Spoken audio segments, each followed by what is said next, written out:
Alright, so hey everyone. Today I want to take a look at Prince of Persia, The Sands of Time, and its dead zones, as well as give another anti-deadzone demonstration. So, starting with the camera uses about a 47% kind of rounded square dead zone, so you have to move outside this region before you start seeing movement occur. The vertical controls the zoom, so if you don't see it moving, that's just because it's capped, zoomed in as far out as it can go. And horizontal movements turn around the character. This has the same dead zone for first person, which you can see the restricted diagonal movement a little easier. So when you break out of these regions, you start seeing horizontal and vertical movement happen together, and it's very obvious when looking straight up or down. In the normal camera sense, this means that zooming and rotating occur at the same time. Normally, I'm against restricted diagonal movement, and it is pretty makes things a lot more clunky in the first-person camera. But for the general camera, this works fine. So you can very clearly just rotate or zoom in and out with separately. So you don't have to worry about subtly zooming in and out while you're trying to just rotate the camera around. Movement is about a 45%. It would be a rounded square dead zone, but as you can see, it kind of pinches in a clover shape. So in the diagonals, you can see that it pinches just a little bit. Might be a little difficult to see given the size of the cursor on this graph. There's also restricted diagonal movement here, where you can see that I can make bobbing motions like this, but the prints will move perfectly straight.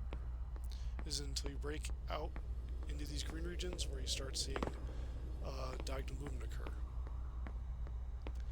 If we trace the dead zone, we can just see when diagonal movement occurs and when you're locked to one of four directions.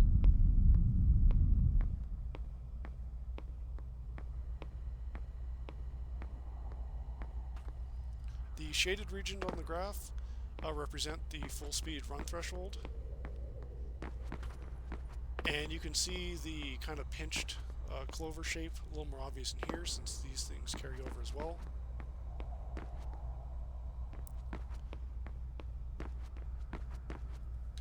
Now these clover shapes are pretty interesting because this might be a solution to, with square dead zones, normally this pushes the outer dead zone out, so normally it's possible that the outer dead zone would be outside of this graph, which might run the risk of controllers not being able to lean that far. As you can see, my sticks, and as well as most sticks, lean beyond this range quite a bit, but you do run the risk, if the outer dead zone is beyond this, of sticks not being able to hit this.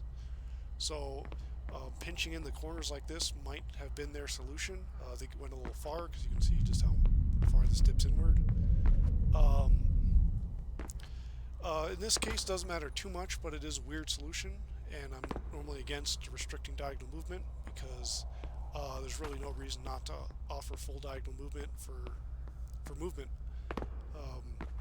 because it can just make movement feel a little clunkier than it needs to be, and circular dead zones would avoid needing to pinch in the diagonals to avoid that issue. Now, it'll be interesting to see what the dead zones for the Sands of Time remake will be.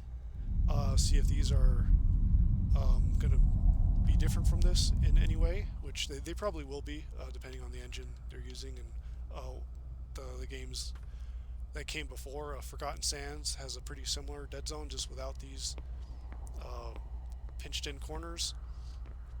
And Assassin's Creed has full diagonal movement, or at least the recent ones do. So we'll see what they do for that.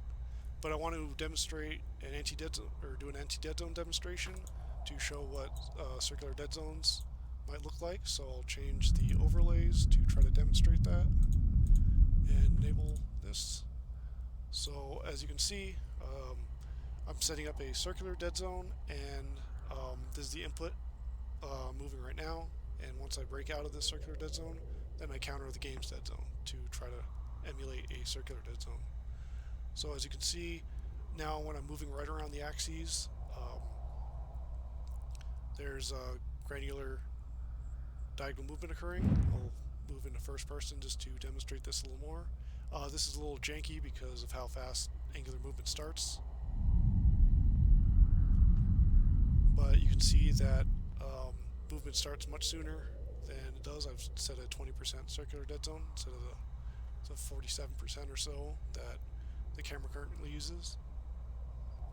And for movement, the same thing. I'm countering the square dead zone, so if I trace the dead zone like I did previously, you won't see any restricted diagonal movement.